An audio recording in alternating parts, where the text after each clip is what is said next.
Welcome back, Environmental Epidemiology class, and in this particular video we're focusing on ecologic studies, and we're going to go over an example of an ecologic study related to the coronavirus.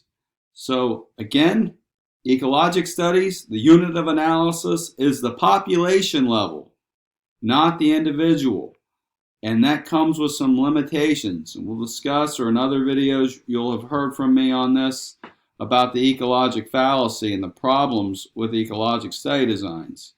So in this particular paper, which is published in the journal Science of the Total Environment, which is also known as STOTN, which is the abbreviation, you can see the impact factor is 5.589.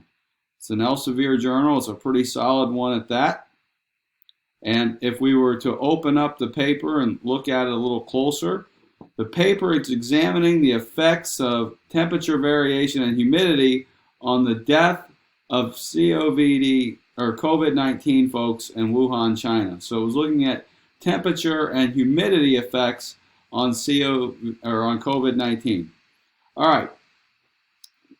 Where I want to go into this at is it's talking here in the abstract that it says that there was a positive association with COVID-19 daily death counts for diurnal temperature range, but a negative association for relative humidity.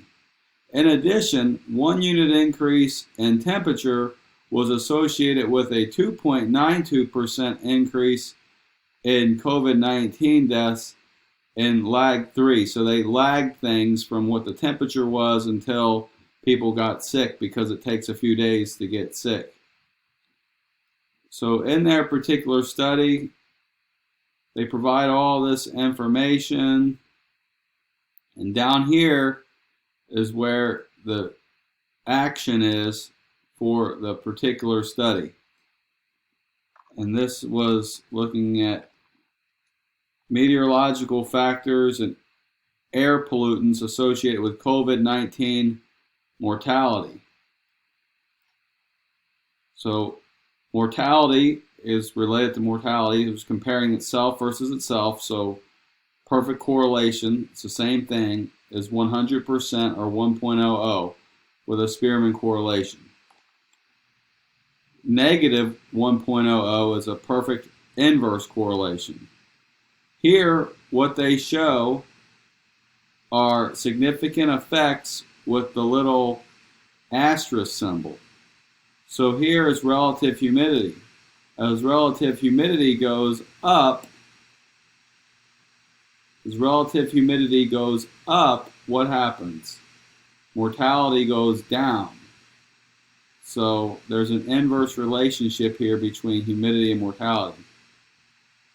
It says here that as fine particulate matter went up, mortality went down. As PM10 went up, mortality went down. Relative humidity. As relative humidity went up, I said that one went down. But DTR, diurnal temperature, and I believe it's talking about the fluctuation, diurnal temperature range. So the more fluctuation in the daily temperature, the more mortality there was. So when it goes from low to very high. So that's what they did their whole paper on. Those are the major key points. They've got some graphs. In conclusion, they say it's the first study to investigate the effects of temperature and humidity on daily mortality in this population. In summary, the study suggests that temperature variation and humidity may be important factors that affect mortality, and their results suggest that it is reasonable to sustain a stable and comfortable environment for patients during therapy. So that's their whole study. We don't know what's happening at the individual level. I've got some ecologic data that I pulled together that looks at the number of cases on like March 31st, number of deaths on March 31st. We got cases and deaths from the 19th of March. I've got them on the 24th, 25th, 26th, 27th, 28th, 29th, all from the European data for the whole world. So all the different countries, we got country names, precipitation chances for that day, the humidity, the wind, and the temperature based upon what it was like, I believe, on the 19th of March. So you can then also compare it with things like, I've got humidity data in there, everything. So when I actually crunch these numbers and run what's called the Spearman correlation like they did, we can run the numbers, and I'll see if it'll let me zoom in. I don't think it lets me zoom in on here. But what do we see at the ecologic level? We see here is the temperature in Celsius, and as the temperature in Celsius goes up for a country, the cases go down. As the deaths go up for a country, the temperature would go down. It says that there is an inverse relationship here between warmer areas and mortality. What else? Income. Not a very strong relationship, but as well in this case, that's comparing income versus temperature. So, but here we've got GDP per capita. As the GDP goes up, so do the number of cases, so do the number of deaths, so do the number of new cases per 100,000, so do the number of cases per 100,000. So wealthier countries were reporting more mortality in terms of by rank. What does that mean? Well, it warrants further investigation, but one thing it could mean is that warmer areas of the world are poorer and have less testing resources. It could mean that the virus isn't there as much because of travel. It could mean a lot of things. Further investigations would be needed to do anything with that. So it's ecologic data. That's about all you can say about it. It's correlational. We can make graphs. The graphs aren't very pretty. The ranks may hold true when you do Spearman correlation analysis, but we can make graphs that look at GDP. Let's pick, I've got the, we'll look at new cases per, or we'll just look at new cases total.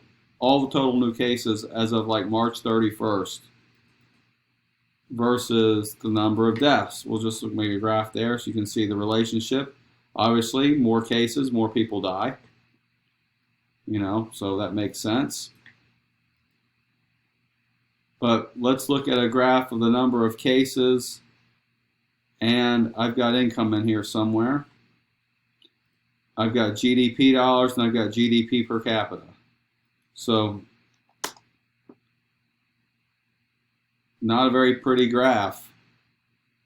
Here are the number of cases by GDP per capita. It's a pretty ugly graph, to say the least. Maybe I'll make a different one with a different value. Number of cases as a function of GDP dollars, probably not going to be much better. All right, so here you go. These are the richest countries in the world. 2 times 10 to the 13th. I don't know, that's like a couple $1 trillion, I guess. I don't know. Here are the poorest countries in the world. Richest countries in the world are here. More mortality, or more cases. I'm sure the mortality data are the same. Does it mean that richer countries are actually truly having more of the cases? That's possible.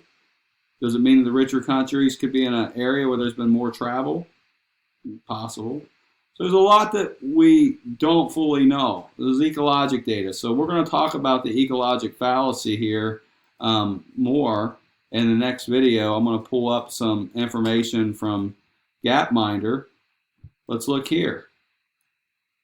If you look globally at smoking prevalence and life expectancy, what do you see?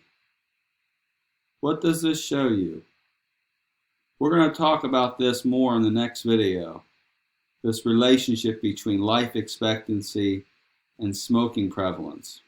You can run this thing and see people are smoking a lot less for the world over the last 15 years.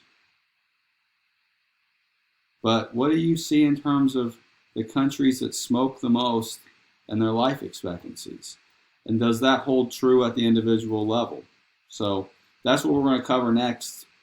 And I'm going to pause it here. And I hope this was informative.